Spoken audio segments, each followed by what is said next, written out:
Doctor Rajendra Prasad Das ji महाराज के परम कृपा पात्र, हंसने वाली व्यवस्था, हास्य मुखाकृति के धनी और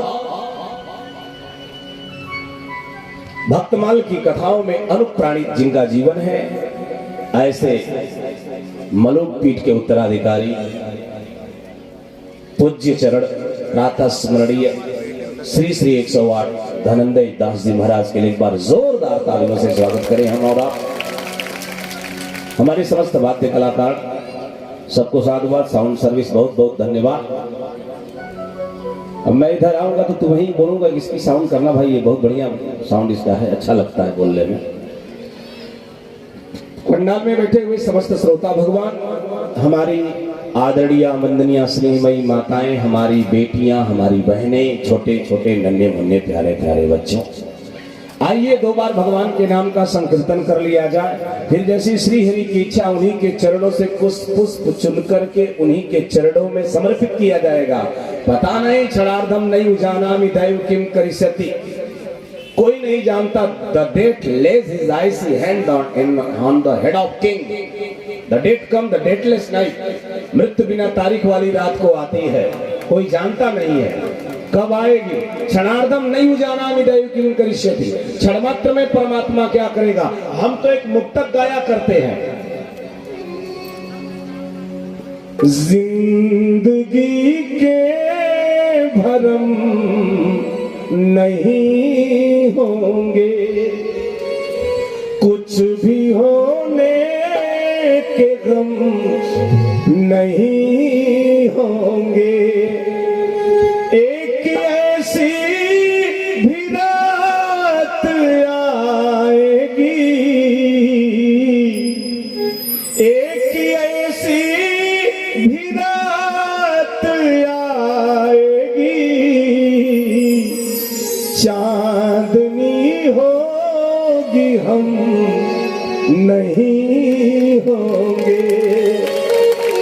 तो क्या करें, बोले गीत मिलती है बीन मिलती है, ये जिंदगी भी हसीन मिलती है।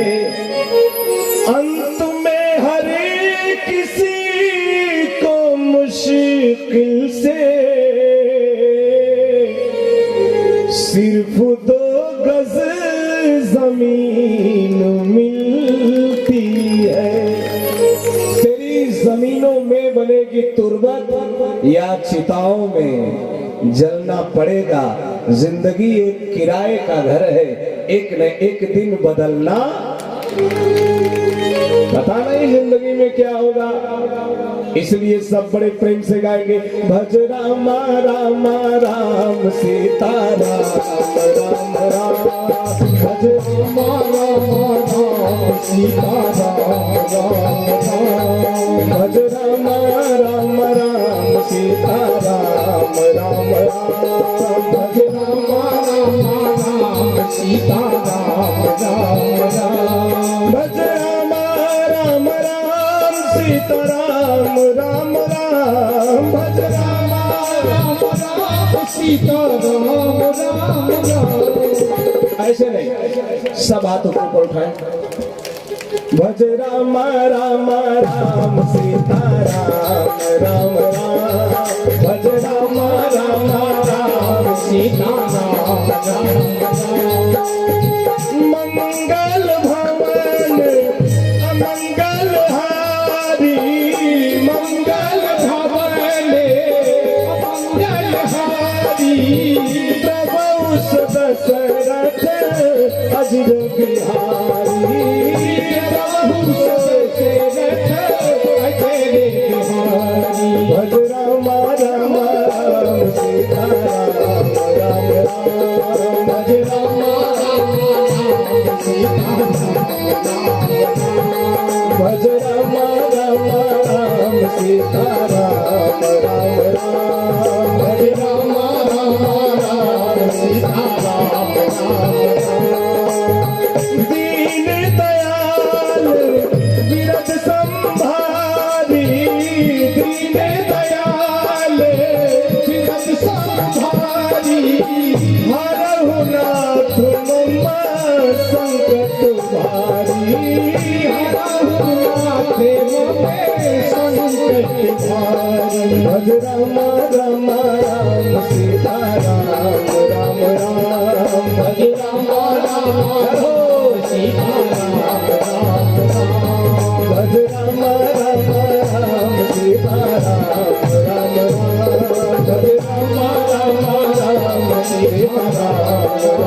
एक बार प्रेम से बोलो यज्ञ पुरुष भगवान की, काशी विश्वनाथ भगवान की।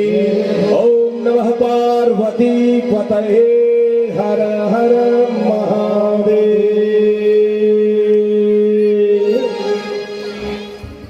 बड़ी बढ़िया चर्चा। भगवान को वन मिल गया। अच्छा, भगवान को मिला ही जो कुछ वो सब मिला। वन मिला, वन में मिला, वन के मिला। वन मिला, वन में मिला, वन के मिला। लेकिन भगवान ने सबको स्वीकारा, सबको पास लिया, सबको अपनाया। ये भगवान की खासियत है। हमें एक बात याद आती है, इन 7 दिवसीय आयोजन में अगर एक दिन भी हनुमान जी महाराज की चर्चा न हो तो मुझे लगता है कथा अधूरी है। वेद कहता है ईश्वर क्या है? बोलो, ईश्वर रसो वैसा। ईश्वर रस है। आप लोग बोलते हो कि हम राम का नाम जप रहे हैं। जपने से नहीं होगा साहब, राम का नाम पीना पड़ेगा। अरण्य कांड का श्लोक कहता है, कृतनः पीबन्ति सततम श्री राम नामामृतम। कृतज्ञ लोग राम नाम का अमृत पीते। अच्छा, क्यों पीते हो भाई? बोले इसलिए पीते कि वेद ने कहा ईश्वर रसो वैसा, ईश्वर रस है। अच्छा, तो रस है तो हनुमान जी ने कहा अगर रस है तब तो राम रसायन तुम्हारे पासा। राम रसायन तुम्हारे पासा। राम रसायन तुम्हारे पासा। राम रसायन तुम्हारे पासा। राम रसायन तुम्हारे पासा। स्वरदार रघुपति कर दासा। स्वरदार रघुपति के दासा। तुम प्रभु राम, हनुमान जी शंकर है। तुम प्रभु राम, राम दिन राती। तुम प्रभु राम, राम दिन राती। सादर जपहु अनंग अराती। सादर जपहु अनंग अराती। राम रसा।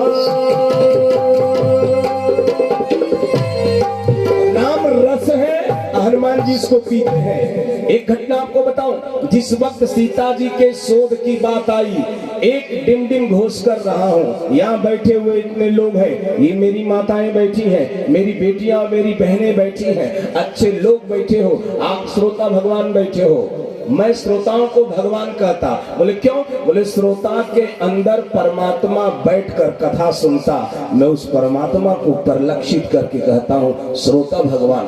आप श्रोता भगवान बैठे हो, ईमानदारी से बताना, मैं रितेश इस बिछुआ के पावन प्रांगण में बैठकर हमारे गिरिराज द्विवेदी जी के उच्च कुल के संचालन में इस रुद्र महायज्ञ के पावन प्रांगण में, इस मंडप में, उस यज्ञ वेदी के साक्षी मानकर हमारे प्रमोद शास्त्री उनके समस्त वैदिक विद्वानों को संबोधित करके इर्द गिर्द फैले हुए जितने लोग हैं सबसे एक बात कहना चाहता हूं, यहां जो भी है सब सीता को ढूंढ रहे हैं। यहां हर कोई सीता ढूंढ रहा है। एक आदमी बस खड़ा होकर कह दे कि रितेश जी मैं सीता नहीं ढूंढ रहा, मैं आज से कथा कहना बंद कर दूंगा। मैं सिद्ध करूंगा कि हर कोई सीता ढूंढ रहा है, हर व्यक्ति सीता ढूंढ रहा है। अब आप कहोगे महाराज हम तो कथा सुन रहे हैं, हम कहां सीता ढूंढने आए हैं। आप भी सीता ही ढूंढ रहे हो, हनुमान जी ही सीता नहीं ढूंढे, हर कोई सृष्टि का सीता ढूंढ रहा है। आप कहोगे कैसे? बोले सीता शांति समाहिता आत्मा रामो विराजते। सीता शांति है, सीता शक्ति है, सीता भक्ति है, सीता लक्ष्मी है, सीता धन है, सीता बल है, सब सीता है। सीता ही शक्ति है, सीता ही भक्ति है और सीता ही शांति है। जिसको शक्ति चाहिए वो भी सीता को ढूंढ रहा है, जिसको धन चाहिए वो लक्ष्मी रूप में सीता को ढूंढ रहा है, जिसको भक्ति चाहिए वो भी सीता को ढूंढ रहा है और जिसको शांति चाहिए वो भी सीता को ही ढूंढ रहा है। हर कोई सीता की सोच में है, हर कोई चाहता मुझे सीता मिले। उसी क्रम में हनुमान जी महाराज सीता जी को ढूंढ रहे थे। समंदर के किनारे समंदर की बड़ी बड़ी लहरें उठ रही हैं, गिर रही हैं। अब सारे बंदर किम कर्तव्य विमूढ़ की उस समंदर के उस पार कैसे जाया जाए। निवेदन करूं 3:30 बज गया है और मैं चाहूंगा कि या देवी सर्वभूतेषु शक्ति रूपी संस्था, शक्ति का ही नाम कर रहे हैं, शक्ति की ही बात कर रहे हैं। तो हमारे यहाँ यत्र नारी पूजयन्ते रमन्ते तत्र देवता, नारियों का स्थान है, बड़ी ऊंचाई पर है। मैं चाहूंगा सबसे पहले कन्या भोजन शुरू होगा तो हमारी बेटी बहनें माताएं धीरे धीरे कतार में निकले और जाकर के भंडारे का प्रसाद पाने का प्रयास करें। और हमारी माताओं को, बेटी बहनों को असुविधा न हो, इसलिए समिति इस क्षेत्र के जितने लोग हैं सब अपनी मर्यादा का पालन करते हुए इसमें सहभागी हो। मैं व्यास गादी से आह्वान करता हूं सबका और आपसे निवेदन करता हूं आप जाएं, वहां तक आवाज जाएगी, आप वहां भी कथा सुन सकते हैं। आप धीरे धीरे जाएं और भंडारे का प्रसाद पाने का प्रयास करें। आपके लिए सबसे पहले आपकी व्यवस्था, आप जा सकती हैं और जाकर प्रसाद पाएं। एक बार प्रेम से लेकर काशी विश्वनाथ भगवान की निवेदन करो। सारे बंदर समंदर के किनारे, उस पार कौन जाएगा? अच्छा, जब लगा कि कोई नहीं जा पाएगा, एक आदमी रोने लगा। जामवंत ने पूछा क्यों रो रहे हो? तो रोने वाले ने कहा अब रोऊं नहीं तो क्या करूं, इहा न सुधी सीता के पाई, उहाँ गए मरही का पीराई, इहा न सुधी। यहाँ सीता का पता नहीं चला, वहां लौटेंगे चचा मार देंगे। ये व्यक्ति कौन है? अंगद। कहा अंगद विचार मन माही। कहा अंगद जो है, अंगद ने अपनी आंखों में नीर भर लिया, आंखों में अश्रुपात होने लगा। कहा अंगद लोचन भर बारी, दुह प्रकार भई मृत्यु हमारी। दोनों प्रकार से मैं मारा गया। बंदरों ने कहा सावधान अंगद जी, आप ऐसे कैसे कह रहे हैं? अगर सीता का पता नहीं चला, हम बंदर संकल्प लेते हैं हम मर जाएंगे, लेकिन बिना सीता जी का पता लगाए हम यहाँ से वापस जाने वाले नहीं है। हम सीता के सुधली ने बिनु नहीं जई है, जुबराज प्रवीणा अस कही लवण सिंधु तट जाई, अपैठे सब कपि दर्भ डसाई। अनशन हो गया हो, सारे बंदर अनशन करके बैठ गए। अच्छा, कहे मर जाएंगे और तब तक पीछे से बड़े जोर से हंसने की आवाज आई। बंदरों ने मुड़ के देखा कौन हंस रहा है। हंसने वाला कौन? एक विशाल काय पक्षी है जिसकी पंख नहीं है, हंस रहा है। अरे क्या गजब! अरे परमात्मा तू भी गजब का भोजन देता है। काहे का भोजन? बोले इतने दिनों से बिना खाने मर रहा था, अब परमात्मा खुश हुआ, इतने सारे बंदर पारी पारा मरेंगे, अब मैं कभी ब्रेकफास्ट करूंगा, कभी डिनर लंच करूंगा, कभी डिनर करूंगा। इतनी व्यवस्था, इतना भोजन ईश्वर ने हमें एक बार दे दिया। कुछ लोग भोजन देख करके बड़े खुश होते हैं, बहुत खुश। एक आदमी भोजन कर रहा था, घर वाले ने कहा बीच में पानी पी लो, 40 पूरी खा लिया, कहा बीच आए तब न पानी पिए, बीच आए तब न पानी पिएंगे। निवेदन करो, खाने वाले बड़े विलक्षण है साहब। कोई मर रहा है और कोई खाने की ताक में है।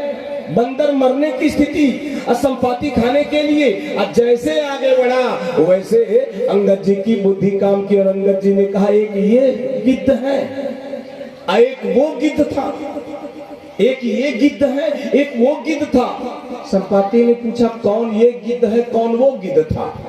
अंगद जी ने कहा कह अंगद विचार मन माही, धन जटाऊ समको नाही, राम काज कारुण तन त्यागी, हरपुर गयो परम बड़ भागी। वो कितना भाग्यशाली जटायु था जिसने सीता के रक्षा के लिए चिल्ला करके रावण से कहा वृद्धो अहम तुम युवा धन भी सरथ कवची सरी, न चाप्यादाय कुशली वैदेहिं में गमिष्यसि, नहीं में जीवमानस्य नैष्यसि शुभामिमां, सीतां कमल पत्राक्षिं रामस्य महिषीं प्रियम। वाल्मीकि रामायण में, अरे मैं बूढ़ा हूँ, तुम जवान हो, लेकिन मेरे जीते जी सीता को तुम ले नहीं जा सकते। सीता के प्राण बचाते बचाते जटायु जी ने अपना प्राण दे दिया।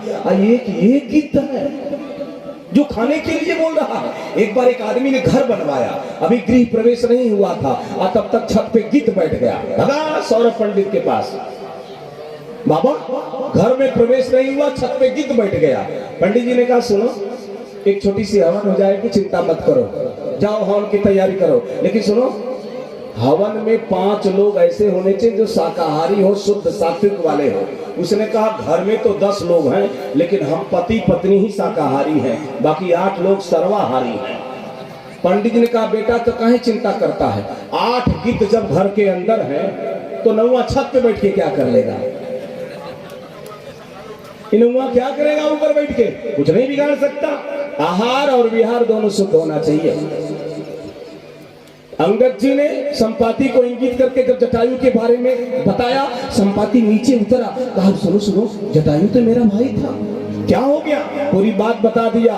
संपाति ने कहा बंदरों घबराओ मत, मुझको समंदर के किनारे ले जाओ, मैं श्रद्धांजलि दूंगा, मैं अपने भाई को जो है तर्पण करूंगा। और जटायु भारत का, जटायु मरा, उसका भाई संपाति अपने भाई को जो है तर्पण करने के लिए, श्रद्धांजलि देने के लिए, पानी देने के लिए समंदर के किनारे गया। ये हिंदुओं का सनातन संस्कृति है। एक बार जब औरंगजेब ने अपने पिता शाहजहां को जेल में बंद कर दिया था और गर्मी का दिन था, जेल निरीक्षण करने के लिए गया, जब जो है कैद खाने में निरीक्षण करने के लिए गया तो शाहजहां को प्यास लगी।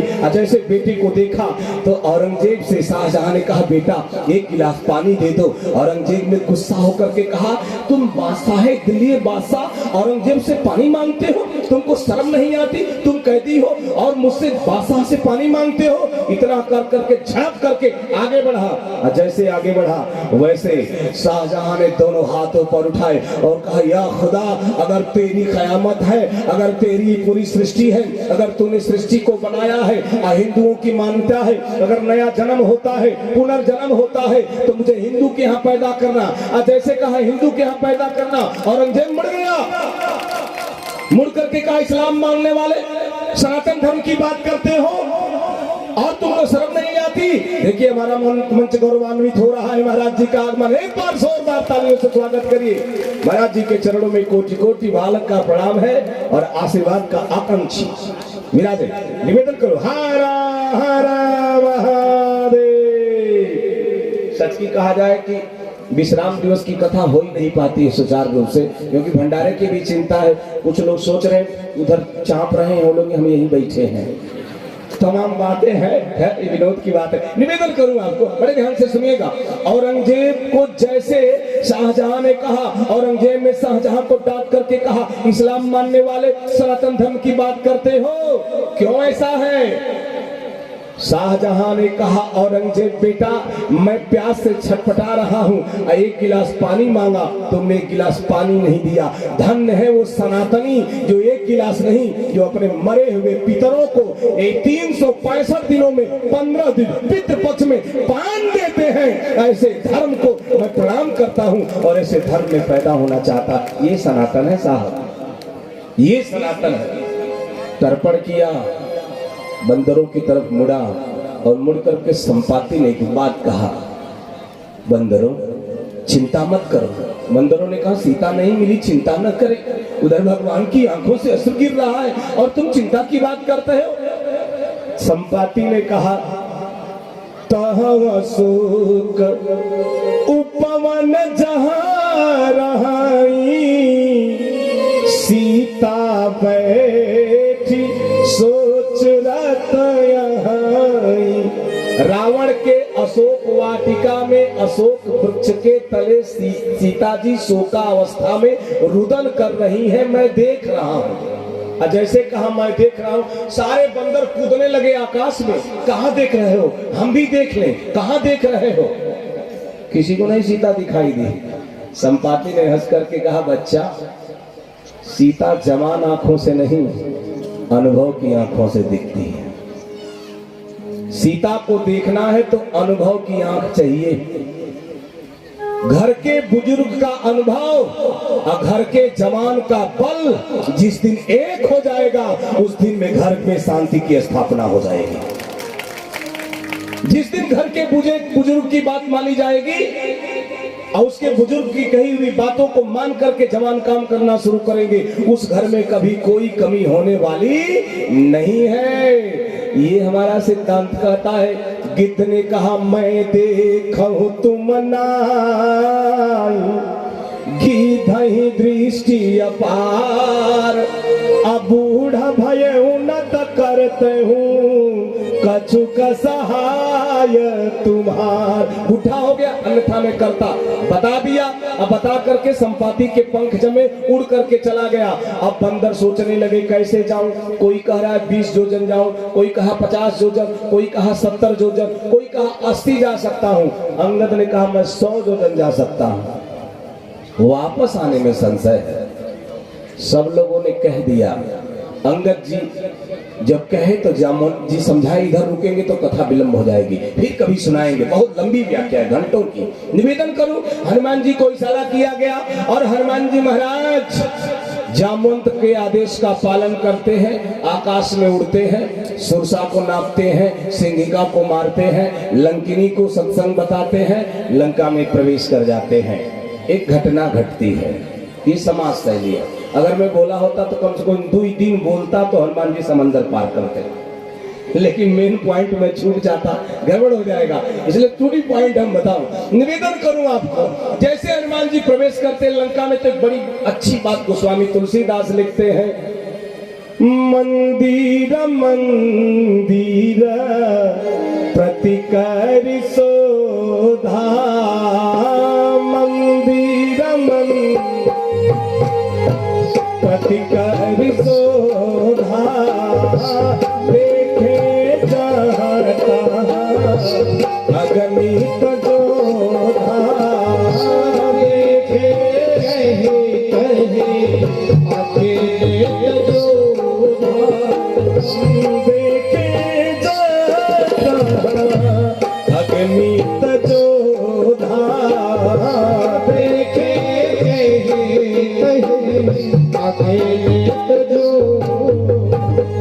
हनुमान जी एक मंदिर में जाते हैं, दूसरे मंदिर में जाते हैं, तीसरे मंदिर में जाते हैं। हनुमान जी मंदिर में जा रहे हैं तो मैं बिछुआ के व्यास गादी से हनुमान जी से पूछ रहा हूं, हनुमान जी बोलो, आप समंदर के किनारे थे? हाँ था। संपाति बता रहा था आप थे? हाँ था। जामवंत कह रहे थे आप थे? हाँ था। अंगद सुन रहे थे आप थे? हाँ था। आज संपाति जो कह रहा था सब सुने, हाँ सुना, आप भी सुने, हाँ सुना। तो संपाति ने तो कहा था सीता जी अशोक वाटिका में है, आप मंदिर मंदिर क्या कर रहे हैं। संपाति ने कहा सीता जी तो अशोक वाटिका में है, आपको पता चल जाए राम कथा बिछुआ हो रही है, आप गजपुर में खोजो जाके, आज सुन मिलेगी कथा। बोलो गजपुर वालों, कथा बिछुआ में हो रही है, आपको कार्ड मिला है, गजेंद्र जी ने आपको दिया है, गिरिराज जी ने दिया है, और आप जाकर गजपुर में कथा खोजो तो लोग क्या कहेंगे। जब पता चल गया कि सीता जी अशोक वाटिका में है तो आप मंदिर मंदिर क्या खोज रहे हो। हनुमान जी ने हंस के कहा लल्ला अभी ज्ञान तुम्हारा छोटा है, अच्छा तो बड़ा ज्ञान बता दो। हनुमान जी ने कहा मैं लंका में सीता को जानता हूँ कहाँ है। संपाति ने बताया फिर ढूंढ क्यों रहे हो। अरे मैं सिर्फ लंका में सीता को ही ढूंढने नहीं आया था, तो क्या ढूंढ रहे। बोले मैं लंका में संत विभीषण को भी ढूंढने आया था, इसलिए विभीषण को खोज रहा हूं। अच्छा, तो विभीषण को क्यों खोज रहे हो। बोले रावण के सामने भीषण समस्या तब पैदा होगी जब विभीषण रावण से अलग हो जाएगा। रावण के सामने भीषण समस्या तब पैदा होगी जब विभीषण अलग हो जाएगा। बोले तो विभीषण को अलग क्यों करना चाहते हो। बोले विभीषण है संत और रावण है असंत, इसलिए जब तक संत को असंत से अलग नहीं करेंगे तब तक लंका का विनाश होने वाला नहीं है, इसलिए विभीषण को खोज रहा हूं। अच्छा तो भाई भाई से एक दूसरे को अलग करना ठीक है। अच्छे लोग सुनो, अपने को भी सोचना, विवेचना करना। इदम नवीनम व्याख्यानम, निवेदन करूं, आप ध्यान से सुनना। रावण 3 भाई थे, रावण कुंभकर्ण विभीषण, तीनों भजन कर रहे थे। आप कहोगे रितेश जी कहाँ लिखा है। बोले कीन विविध तप तीनों भाई अपरम उग्र सोई बरनी न जाई। तीनों भाई एक साथ बैठ करके भजन कर रहे हैं। अरे त्रेता के 3 राक्षस भाई एक साथ बैठ करके भजन कर सकते हैं, और कलयुग के 3 साक्षर भाई एक साथ बैठ करके भोजन नहीं करते हैं, हर साल रावण को जलाते हैं। दूसरी खासियत, महाराज जी एक दिन विभीषण पहुंचा रावण के पास, भैया प्रणाम, खुश रहो, मंदिर बनाना चाहता हूं। अच्छा विभीषण तू मंदिर बनाएगा। हाँ ठीक है, किसका मंदिर बनाएगा। ब्रह्मा जी का। कहा नहीं। ब्रह्मा जी कौन। बोले ब्रह्मा जी के बेटे का नाम पुलस्त्य, पुलस्त्य के बेटे का नाम विशेषरवा, और विशेषरवा के बेटे का नाम रावण, यानी ब्रह्मा जी का डायरेक्ट पर्प होता है, सामान्य थोड़े है रावण। ब्रह्मा जी का डायरेक्ट पर्प होता है। कहा ब्रह्मा जी का। कहा नहीं। अच्छा तो शंकर जी का बनाएगा। कहा नहीं। तो किसका बनाएगा। कहा राम का। कहा क्या। कहा राम का। कहा मेरा अपना भाई मेरे दुश्मन का मंदिर बनाएगा। अच्छा कहाँ बनाओगे। कहा आपके घर के ठीक सामने। प्रपोजल देखो, आपके घर के ठीक सामने। आप कहोगे रितेश बाबा ये कहाँ लिखा है। हरि मंदिर तह भिन्न बनावा। ठीक रावण के घर के सामने हरि का मंदिर है, ठीक हरि का मंदिर है। रावण ने कहा बड़ा खतरनाक प्रपोजल है। रावण तो चिंतित हो गया, विभीषण से कहा मेरा सगा भाई मेरे दुश्मन का मंदिर मेरे घर के सामने बनाना चाहता है। रावण विभीषण ने कहा जी। रावण ने हंस के कहा बना दो, मैं अपमान का जहर पी सकता हूँ, भाई का दुलार नहीं तोड़ सकता। रावण अपने भाई को अपने दुश्मन का मंदिर बनाने दे रहा है, हम लोग अपने भाई को खिड़की दरवाजा पंडोहा नहीं बनाने देते हैं, हर साल रावण को जलाते हैं। धन्य हो श्रोता भगवान, सीखो इतना घनिष्ठता।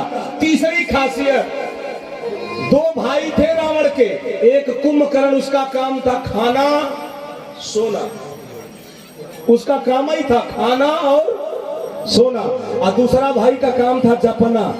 अच्छा किसको जपना। ठीक दुश्मन को। गजब परिवार का परिवेश देखिए, एक भाई खा रहा है सो रहा है और दूसरे भाई रावण के दुश्मन का नाम जप रहा है। लेकिन रावण ने क्या किया, पुल 2 बंधु बियाहे से जाई, दोनों भाइयों का विवाह करा दिया। घर बसा दिया, ये रावण है। हनुमान जी ने कहा जिस मंदिर में पूजा करता है विभीषण ना, वो किसका मंदिर है बेटा रितेश? अच्छा हनुमान जी महाराज किसका मंदिर है? बोले नरसिंह भगवान का मंदिर है। अब यहाँ बिछुआ के लोग कहेंगे नरसिंह बाबा का मंदिर है, कैसा प्रमाण? तो बाबा तुलसी हनुमान जी के मुख से निकलवाते हैं, मसक समान रूप कपी धरी, अलंक ही चलहि सुमिरी नर हरि। नरहरि यानी भगवान नरसिंह, नरसिंह का स्मरण किया हनुमान जी ने। अच्छा हनुमान जी अभी राम जी का स्मरण कर रहे थे, अब नरसिंह का स्मरण क्यों कर रहे हैं? बोले जब मंदिर बन गया, प्राण प्रतिष्ठा हो गई, नरसिंह भगवान की मूर्ति स्थापित हो गई, ब्रह्मा जी प्रकट हुए और रावण से बोले रावण जब तक मंदिर में नरसिंह भगवान की पूजा आरती दीप घड़ी घंट घड़ियाल बजता रहेगा तब तक रावण लंका का विनाश नहीं होगा। और जिस दिन इस मंदिर की पूजा बंद हो जाएगी उस दिन लंका का विनाश हो जाएगा। हनुमान जी ने कहा पहले पुजारी को हटा दो, पहले पुजारी को हटाओ। और पुजारी कौन था? विभीषण। इसलिए हनुमान जी ने कहा मैं लंका में सीता ही ढूंढने नहीं गया, मैं लंका में संत विभीषण को वो ढूंढने गया। इसलिए ढूंढते ढूंढते हनुमान जी कहाँ पहुंचे? बोले विभीषण की कुटिया के सामने। बातें तो बड़ी है, उधर नहीं जाएंगे। आज जैसे विभीषण की कुटिया के सामने हनुमान जी महाराज पहुंचते हैं ना श्रोता भगवान, वैसे घटना घटती है। विभीषण की कुटिया के सामने पहुंचते तो क्या लिखा? बोले रामायुध अंकित गृह, राम भगवान के आयुध का निशान बना है, स्वास्तिक का चिन्ह, 9 तुलसी का वृंद तह देख हरस कपि राय। भगवान के उस मंदिर के सामने तुलसी का बिरवा है। हनुमान जी ने कहा ये तो सब जो है संत का लक्षण है, यानी इस मंदिर में कोई न कोई संत होगा। अब फिर सोच रहे हैं अब तक जितने मंदिरों में मैं गया सब आतंकवादी मिले, मंदिर मंदिर प्रतिकर शोधा देखे जहाँ तक अखनित जोधा। हनुमान जी मंदिर में गए ना हो महाराज जी, बोल दूं छूट है ना आपकी तरफ से? बवाल होगा तो आप रोक लेंगे ना। हनुमान जी एक मंदिर में गए आतंकवादी मिला, दूसरे मंदिर में गए वहां आतंकवादी मिला, तीसरे मंदिर में गए। हनुमान जी सोचे संत मिलेगा, महंत मिलेगा, भूतात्मा मिलेगा, विमलात्मा मिलेगा, महात्मा मिलेगा। प्रवेश कर गए, AK-47 लेकर के आतंकवादी बैठा। हनुमान जी ने सोचा मंदिर है तोड़े कैसे, आतंकवादी हैं छोड़े कैसे? हनुमान जी ने सोचा मंदिर है तोड़े कैसे, आतंकवादी हैं छोड़े कैसे? राम जी को SMS कर दिया, क्या करें, बड़ा धर्म संकट में पड़े हैं। तो राम जी ने त्रिष्ठा के माध्यम से संदेश भेज दिया, सपने बानर लंका जारी, जला दो। सियावर रामचंद्र की त्रिजटा के माध्यम से संदेश राम जी ने भेज दिया हनुमान जी को कि ऐसे मंदिर की जरूरत नहीं है जहां से बैठ करके आतंकवादी गतिविधियां संचालित की जाती हो। ऐसे स्थान को पूजा स्थान कहा नहीं जाता है जहां से बैठ करके संसार को विश्व बंधुत्व का संदेश दिया जाता हो, वो स्थान पूजा का स्थान है। राम जी ने सुरसा जो है त्रिष्ठा के माध्यम से मैसेज भिजवा दिया, जला दो, सपने बानर लंका जारी। वही हनुमान जी जब विभीषण की कुटिया के सामने है तो बाबा तुलसी लिखते मन महतरक करण कपिला अताही समाया विभीषण जागा। देखिए पंडाल में हमारे बहुत ही गरिमामयी उपस्थिति हो रही है। मैं इस व्यास गादी से आपका हार्दिक अभिनंदन करता हूं। चाहूंगा एक बार जोरदार तालियों से, अतिथि देवो भव की परंपरा हमारी सनातन धर्म की है, व्यास गादी आपका अभिनंदन करती है। निवेदन करूं, हनुमान जी महाराज तर्क करने लगे कि लंका में अच्छा आदमी कहां से मिलेगा। मनमह तरक करण कपिलागा, लंका निश्चर निकर निवासा, यहाँ कहाँ सज्जन कर वासा। कोई जरूरी नहीं है, लंका में भी विभीषण रह सकता है। ये व्यवस्था है। अब हनुमान जी सोच रहे हैं, उसी समय विभीषण जगा, जैसे जगा राम का नाम लिया, जैसे राम का नाम हनुमान जी के कान में गया, हनुमान जी तो गदगद। अरे ये तो अपने समाज का कोई है, राम का नाम ले रहा है, भगवान नाम संकीर्तन करना है, लेकिन हनुमान जी ज्ञानीना नामक गड़गड़िया में है। राम का नाम ले रहा है, अच्छा है, इसकी कोई गारंटी नहीं है। राम का नाम ले रहा है, अच्छा है, इसकी कोई गारंटी नहीं है।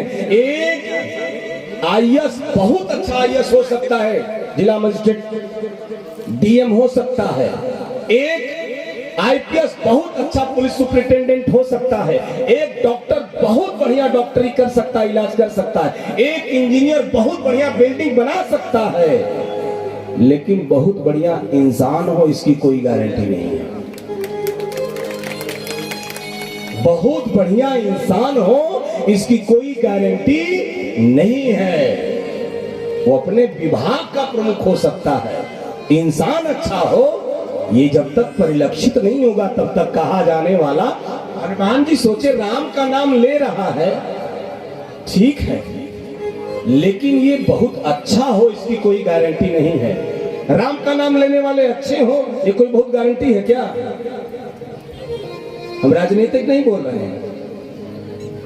हनुमान जी ने रूप बदल दिया, विप्र रूप धरि कब, विप्र का रूप बनाए हनुमान जी महाराज, विप्र रूप धरि वचन सुनाए, सुनत विभीषण उठता है आए। अरे हनुमान जी जब राम का नाम ले रहा है तो आप बंदर के रूप में गए होते। हनुमान जी ने कहा राम का नाम लेने वाला संत हुई ही हो, ये कोई जरूरी नहीं है। रामो रहीम नाम ले रहे थे, श्याम रामचंद्र की, हम उधर नहीं जाएंगे, लेकिन ये कोई जरूरी नहीं है। आप जान लेना हनुमान जी यहाँ रामचरितमानस में सिखाते हैं, करो क्या, उसके पास जाओ, सूक्ष्म अवलोकन करो, उसका निरीक्षण करो। 2 घंटे बीते, बहुत अच्छी कथा कहते हैं, ठीक है, लेकिन 22 घंटे मैं कैसे रहता हूँ ये आपकी जिम्मेदारी है, उसको चेक करना। वही मेरी एक्टिविटी है जीवन की। अगर वो गलत है तो यहाँ कितना भी बढ़िया मैं बोलूं, मेरा अपना मानना है मैं अच्छा इंसान कहलाने के काबिल नहीं हूं। अच्छा वक्ता हो सकता हूं, अच्छा वक्ता हो सकता हूं, सीधी सपाट बनारस की बात होती है, काशी की सीधी जुड़ी पॉइंट बात होती है।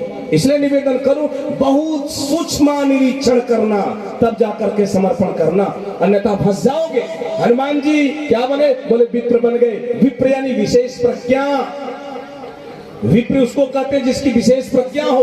जाकर के विभीषण के सामने जैसे नाम लिया, विभीषण जी बाहर आए, और जैसे विभीषण जी बाहर आए, विभीषण जी ने हाथ जोड़ लिया हनुमान जी के सामने जो विप्र के रूप में है, और हाथ जोड़ कर एक बहुत बड़ी बात कह दिया कि तुम राम दीन अनुरागी आयहु मोहि करन बड़ भागी। आप दीनों पर अनुराग रखने वाले दीन बंधु तो नहीं न हो। अच्छा क्या विभीषण सठिया गया है? हनुमान जी को दीन बंधु कह रहा है, हनुमान जी को डायरेक्ट नाम से संबोधित कर रहा है, सही कह रहा है, अहर्निश की बात है। बोले क्यों? महात्मा है, मलुक पीठाधीश्वर देवाचार्य परम पूज्य श्री श्री 108 संतत शिरोमणि राजेंद्र प्रसाद जी के परम कृपा पात्र उत्तराधिकारी धनेंद्र दास जी महाराज के चरणों में निवेदन करके बताता हूँ, अगर आपको यहाँ से इटारसी जाना है, अब मेन रोड पर जाकर कोई वाहन पकड़ना है, कोई वाहन जा रहा है, तो आप उसको क्या बोलोगे? अगर ऑटो जा रहा है, ए ऑटो, वो ऑटो चलाने वाला ऑटो है कि आदमी है? उसका भी तो कोई नाम होगा ना। आप क्या कहते हो? ऑटो। क्यों? बोले वो ऑटो चला रहा है। कोई रिक्शा वाला जा रहा है, ए रिक्शा ठहर जाओ, तो रिक्शा है। बरसात में कोई छाता लेके जा रहा है, टकरा गया, बेचा था, ठीक से चलो, वो छाता है। मैं इतना ही कहना चाहता हूं, अगर 4 घंटा ऑटो चलाने से जुड़ने के बाद आदमी ऑटो से संबोधित हो सकता है, 2 घंटा छाता पकड़ने के बाद आप छाता से संबोधित कर सकते हो, 2 घंटा रिक्शा चलाने पर आप रिक्शा कह सकते हो, तो जो 24 घंटे भगवान को जपता है, अगर उसको राम ही कह दिया विभीषण ने तो गलत नहीं कहा। वो जानत तुम्हारी तुम्हारी हुई जाई। गदगद हो गए विभीषण जी, गजब हनुमान जी, विलक्षण। 5 मिनट का समय मिलेगा क्या? 5 मिनट का समय और मुझे चाहिए, मैं जबरदस्ती लूंगा आज, तो निवेदन करो, मुख्य बात कह के वाणी को विराम दूंगा। विभीषण जी तो बड़े खुश हुए और विभीषण जी खुश होकर के हनुमान जी के सामने हाथ जोड़ करके एक बात कहे, आप अपना परिचय बताओ, आप कौन हो? अच्छा, मैं आपसे पूछूं आपका परिचय कौन? आप बताओ अपना परिचय।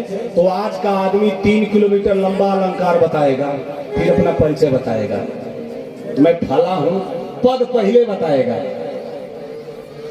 अच्छा, वो भले बड़ा पद पर न हो तो ये जरूर कहेगा फला मंत्री का रिश्तेदार हूं, ये भी जोड़ देगा। हनुमान जी से सीखो, हनुमान जी क्या बोल रहे हैं। अच्छा, आपका नाम क्या है? हनुमान जी बोले प्रात ले जो, नाम बाद में सुनो, नाम का प्रताप सुन लो। प्रात ले जो नाम हमारा, आते ही दिन ताहिन मिलही आहारा। सुबह सुबह जो मेरा नाम लेता है ना, उसको भोजन नहीं मिलता है, ये मेरे नाम का प्रताप है। मैं बहुत पहले कथा सुना करता था, आप उसको अन्यथा मत लेना, लेकिन to the point of philosophy की बात कर रहा हूँ, उसको ध्यान से सुनना। मैंने सुना है कि सुबह सुबह कोई हो तो सुनना मत, मेरी पूरी बात सुन लेना, अन्यथा मीडिया वाले जैसे तोड़ मरोड़ के प्रस्तुत करते वैसा नहीं, निवेदन से सुनना। मैंने सुना सुबह सुबह तेली का मुख देखने से दिन भर भोजन नहीं मिलता है, प्राय लोग सुने हैं। एक बार राजा ने कहा मैं इसको प्रैक्टिकली देखना चाहता हूं, सत्य क्या है। सैनिकों से कहा पकड़ के लाओ, बेचारा निरपराध पकड़ के गया, कहा भोजन कराओ। सुबह की बेला में ये आंख खोले, मुझे देखे, मैं आंख खोलूं, इसको देखूं, सेम टू सेम वही हुआ। राजा ने देखा, फिर छोड़ दिया गया। संजोग से राजा शिकार करने चला गया, या शिकार करूंगा तो भोजन करूंगा। पूरा दिन बीत गया, न शिकार मिला न भोजन। पकड़ के लाओ उसको, सही बात है। पकड़ के बेचारा निरपराध आया, कहा फांसी चढ़ाओ सरेआम इसको। फांसी लटका दी गई, चढ़ाने की बारी आई। अंतिम बात पूछी जाती है। राजा ने पूछा तेरी अंतिम इच्छा क्या है? उसने हाथ जोड़ करके कहा मेरी अंतिम इच्छा एक है, आप एक प्रश्न का जवाब दे दो। राजा ने कहा वो क्या? कहा आपने मेरा मुख देखा। राजा ने कहा दिन भर भोजन नहीं मिला। कहा इसी का तो फैसला करना है। आपने मेरा मुख देखा, आपको भोजन नहीं मिला, अब मैंने आपका मुख देखा, मुझे फांसी मिल रही है, मुख किसका खराब है? फैसला कर दीजिए, फिर जो करना हो करिएगा। ये दैन्यता है साहब, किसी के मुख देखने से किसी का दिन नहीं खराब होता, आपके कर्म से आपका दिन अच्छा और खराब होता है। दूसरे पर प्रत्यारोपित करना ये महान पाप है। हनुमान जी से विभीषण जी ने जब पूछा, हनुमान जी ने बताया। अच्छा, मन से मन मिल गया। कल महाराज जी मन की बात कर रहे थे, थोड़ा सा विवेचन कर दूं, वाणी को विराम करूंगा। मन के बारे में एक संत ने कहा मन एव मनुष्यानाम कारणम मन मोक्षयो, मन ही बांधता है, मन ही खोलता है। बिछुआ के लोग कहेंगे महाराज जो बांधे वही खोले कैसे? अच्छा भैया आप बताओ, आप लोग जब घर में से पूरा परिवार कथा सुनने आता है तो घर में क्या बंद करती हो? क्या? ताला। अच्छा, किससे बंद करती हो? चाबी से। जब लौट के जाओगी तो उसी चाबी से खोलोगी कि नया चाबी? उसी से। बस जीवन का सूत्र यही अटका है। जिस चाबी से ताला बंद होता है उसी चाबी से ताला खुलता है। अंतर यही है, किधर घुमाएंगे तो ताला बंद हो जाएगा और किधर घुमाएंगे तो ताला खुल जाएगा। मन को किधर लगाएंगे तो फंस जाएंगे और मन को किधर लगाएंगे हमारी मुक्ति हो जाएगी। ये हमारे ऊपर निर्भर करता है। एक बार एक चाबी से हथौड़ा ने कहा चाबी ऐंठ रही है। चाबी ने कहा मैं तो सीधी साधी हूँ, कहाँ ऐंठ रही हूँ? हथौड़े ने कहा तुझमें भी लोहा है, मुझमें भी लोहा है, तुझमें इतना लोहा है, मेरे में इतना लोहा है। तू भी ताला खोलती है, मैं भी ताला खोलता, तू खोलती है, खोलने वाला जानता है, मैं खोलता हूँ, गांव भर जान जाता है। बात क्या है? ताल चाबी ने हंस के कहा, मिस्टर हथौड़ा सुन लो, तू भी खोलता है मैं भी खोलती, तुझ में लोहा ज्यादा मुझ में कम। तू मैं खोलता खोलने वाला जानता, तू खोलता पूरा मोहल्ला जानता। अंतर यही है हथौड़ा महाराज, तुम ऊपर स्पर्श कर जाते हो, मैं अंदर प्रवेश कर जाती हूँ। जो अंदर प्रवेश कर जाएगा ना, वो जीवन के हर समस्याओं का समाधान कर लेगा। जो बाहर बाहर घूमेगा, जीवन की किसी समस्या का समाधान नहीं होगा। हनुमान जी महाराज ने विभीषण से लंबी वार्ता किया, विभीषण के बारे में पूछा, विभीषण से बताया, राम जी के चरणों तक विभीषण को पहुंचाया। और जब विभीषण को शरणागति हो गई तो विभीषण रावण से अलग हो गया। और जैसे अलग हुआ वैसे गोस्वामी तुलसीदास ने लिख दिया, रावण जब ही विभीषण त्यागा तो भयऊ विभव बिनु तबहि अभागा। तब अभागा कहा जब संत को भी अपने पास से लात मार के हटा दिया, तब विभीषण को गोस्वामी तुलसीदास ने अभागा कह दिया कि अब इसका भाग्य इतना खराब हो गया कि संत को भी पास से हटा दिया। अगर संत रहता तो भगवान की कृपा बनी रहती, अब संत भी हट गया, अब रावण का जो है नाश होना निश्चित है। इसलिए हमारे और आपके भी जीवन में भगवान न हो, घबराना मत, किसी संत का जीवन में प्रवेश होना जरूरी है। अगर संत रहेंगे तो भगवान की कृपा हमारे और आपके ऊपर बनी रहेगी। बातें तो बहुत सारी है, लेकिन क्या कहूं, मिलो गरुड़ मार्ग मह मोही, कवन भात समझावहु तोही, जब बहुकाल करिए सत्संगा तब हो सब संशय भंगा। लेकिन समय की सीमा में रहना है। इन्हीं सब शब्दों के साथ वाणी की पुष्पांजलि श्री सीताराम जी के जुगल चरणों में समर्पित करते हुए, आपने हमें इतने प्रेम से 5 दिनों तक सुना। मैं आपसे बहुत अनुग्रहित हूँ। आपके अंदर बैठे हुए परमात्मा को मैं प्रणाम करता हूँ। एक बात आपसे जरूर निवेदन करता हूँ कि तुम किसी को तबाह मत करना, जख्म सह कर भी आह मत करना, उंगलियां उठ सके जमाने की, कोई ऐसा गुनाह मत करना। पहाड़ की ऊंचाई से गिरा इंसान उठ करके खड़ा हो सकता है, लेकिन समाज की नजरों में गिरा इंसान कभी उठने के काबिल नहीं होता है। तो ऐसा कार्य करना कि समाज की नजरों में बनना, नजरों से मत गिरना। क्या कुछ कह रहे हैं? 5 मिनट में तो कुछ नहीं हो सकता। आगे बढ़ाएं। सियावर गुरु रामचंद्र भगवान की। भगवान जब आदेश है, आपका आदेश है, तब कोई बात नहीं।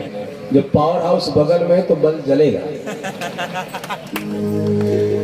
श्री राम जय राम जय जय राम, बोलो श्री राम, बोलो श्री राम जय राम जय जय राम, बोलो श्री राम, बोलो श्री राम जय राम जय जय राम, बोलो श्री राम जय राम जय जय राम, बोलो श्री राम जय राम जय जय राम, बोलो श्री राम जय राम जय जय। निवेदन करूं, आदेश है आगे के लिए, और संचालन के क्रम में वक्ता को रहना पड़ता है। अब ये समय निर्धारित कर दे तो उस हिसाब से हम उसको सेट कर ले दिमाग में। 5 बजे तक 5 मिनट। सियावर रामचंद्र की जय। अच्छा चलिए, बहुत ही मिला। 5 मिनट में तो बीबीसी पूरा विश्व का समाचार सुना देता है, हम भी कुछ सुनाए। निवेदन करो, हनुमान जी महाराज ने विभीषण से एक बात कहा। विभीषण ने कहा, क्या राम जी हमारे ऊपर कृपा करेंगे? हनुमान जी ने कहा करेंगे। कहा कैसे करेंगे? कहा एक काम करो विभीषण। विभीषण ने कहा क्या? बोले आपके यहाँ मेरी माँ है। कहा है। कहा तुम मुझे मेरी माँ से मिला दो, अब मैं तुमको पिताजी से मिला दूंगा। तुम मुझे मेरी माँ जानकी से मिला दो, मैं तुमको वचन देता हूं कि मैं तुमको परमात्मा श्री राम से मिला दूंगा, लेकिन पहले माँ से मिलाओ।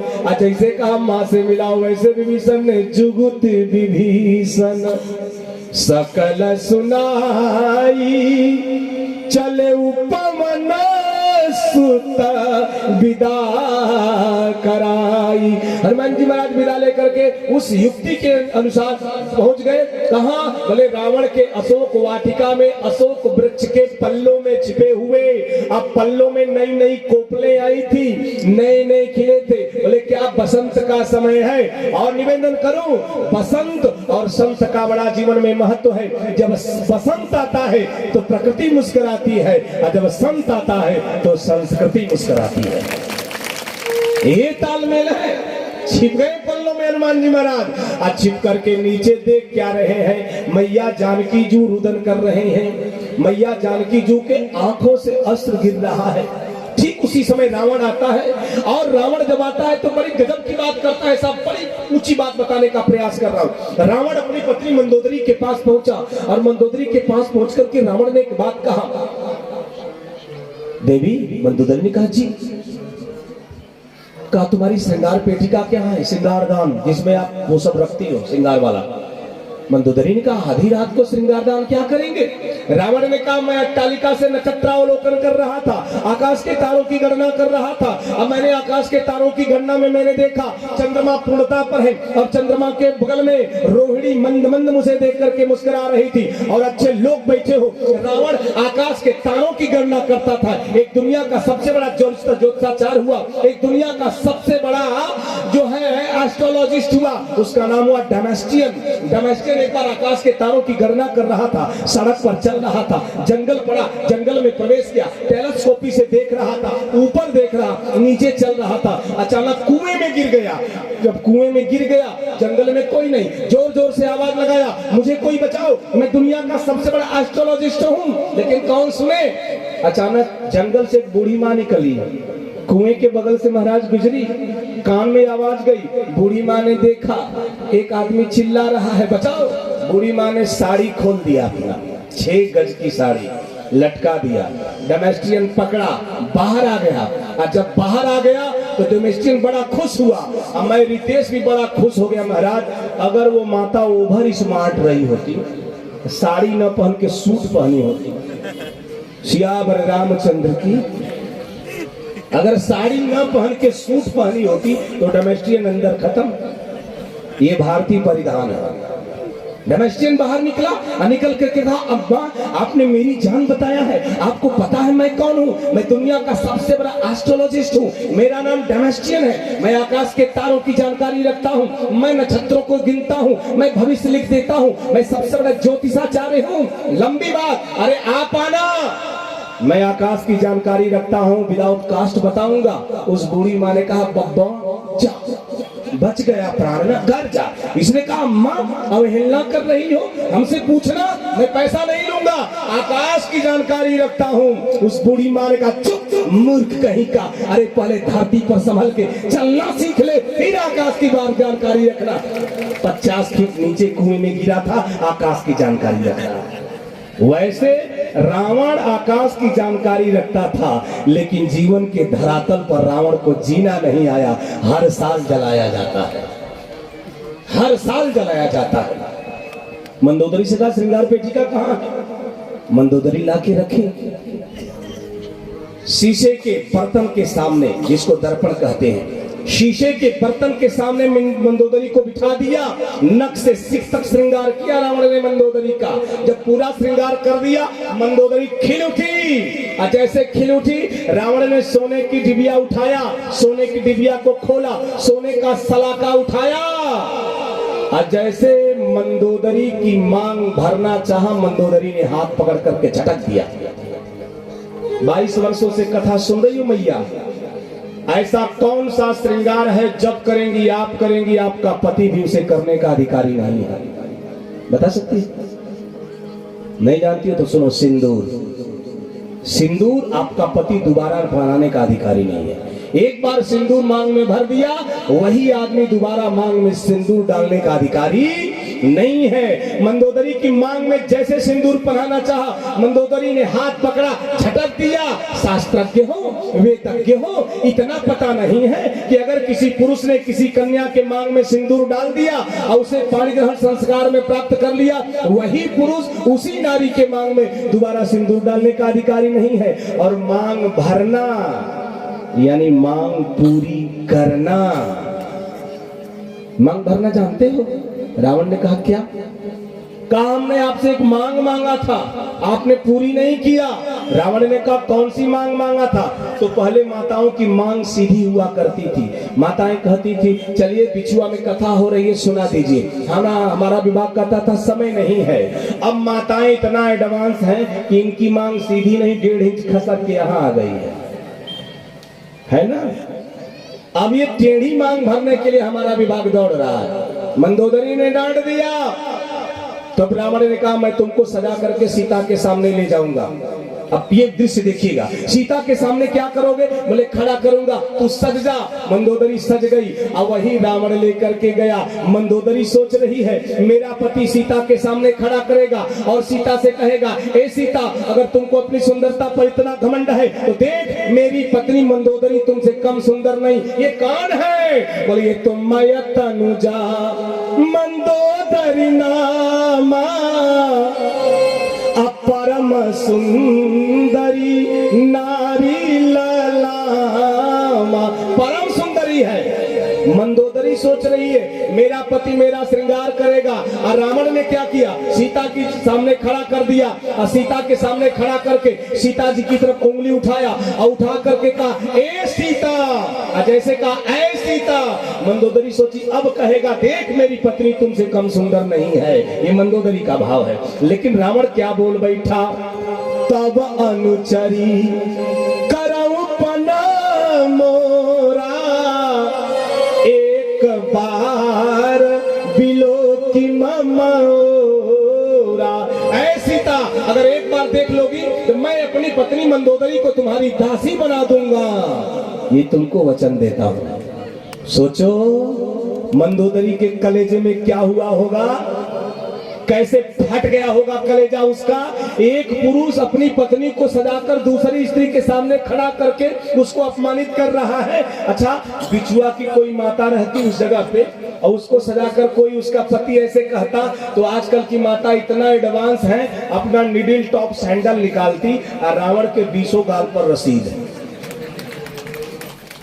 हो जाता कि नहीं हो जाता। लेकिन मंदोदरी ने ऐसा कुछ किया? मंदोदरी ने कुछ नहीं किया। मंदोदरी ने एक काम किया। विश्राम जा रहा हूं। हाथ जोड़ा और हाथ जोड़ करके आंख मूंदा और सीता की तरफ देख करके कहा सीता, आज नारी जगत की अस्मत, आज नारी जगत की हया, आज नारी जगत का सम्मान, आज नारी जगत की इज्जत, आज नारी जगत का जो नारत्व है, आज एक कामी पुरुष एक साथ 2 नारियों को खड़ा करके अपमानित कर रहा है। अगर आपने नहीं बचाया तो नारी जगत का सम्मान डूब जाएगा। सीता, तू जनक की बिटिया है, मैंने सुना है तेरे बारे में, तू सती शिरोमणि है। नारी का सम्मान अगर नारी नहीं करेगी तो कोई और करने वाला नहीं है। इतना कह करके मंदोदरी ने आंख मूंदा और आंख मूंद करके सीता जी के चरणों में मानसिक प्रणाम किया। जैसे मानसिक प्रणाम किया वैसे सीता जी ने क्या किया? बोले तीन धरियोट कहती बयाते ही असुमिरी अवधपति परम